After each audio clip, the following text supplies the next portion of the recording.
শ্রীরামকৃষ্ণ পরমহংসদেবের জন্মতিথি উপলক্ষে শ্রুতি নাটক ও গল্প পাঠের পাঠশালা, প্রতিশ্রুতির বিনম্র নিবেদন, কথামৃতের কথামালা।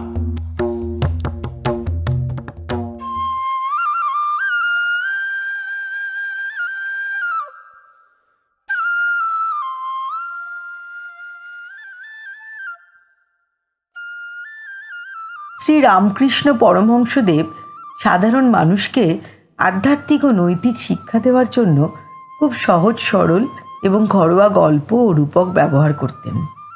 তাঁর লোকশিক্ষার একটি গল্প আমি রিঙ্কু ভট্টাচার্য পাঠ করছি।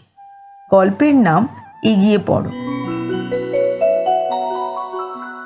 একজন কাঠুরে বনে কাঠ কাটতে গেছিল। হঠাৎ এক ব্রহ্মচারীর সঙ্গে দেখা হলো। ব্রহ্মচারী বললেন, ওহে এগিয়ে পড়ো। কাঠুরে বাড়িতে ফিরে এসে ভাবতে লাগলো, ব্রহ্মচারী এগিয়ে যেতে বললেন কেন? এই রকম কিছুদিন যায়।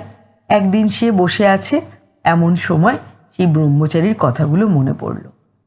তখন সে মনে মনে বললে, আজ আমি আরও এগিয়ে যাব।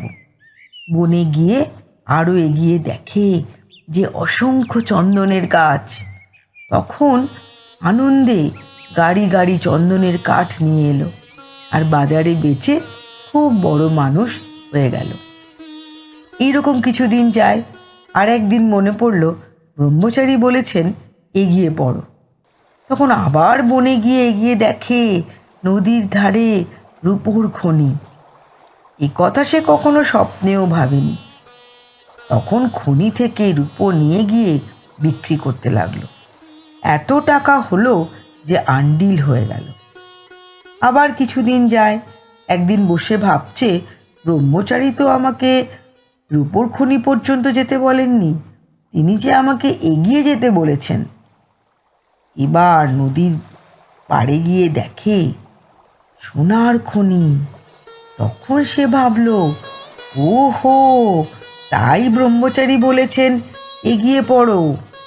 আবার কিছুদিন যায়।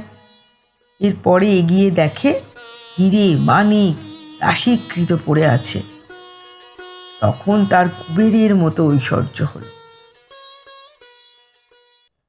শ্রী রামকৃষ্ণদেব এই গল্পের মধ্যে দিয়ে বলতে চেয়েছেন, সাধন পথে এগিয়ে চলতে হয়, তবেই ঈশ্বর লাভ হয়।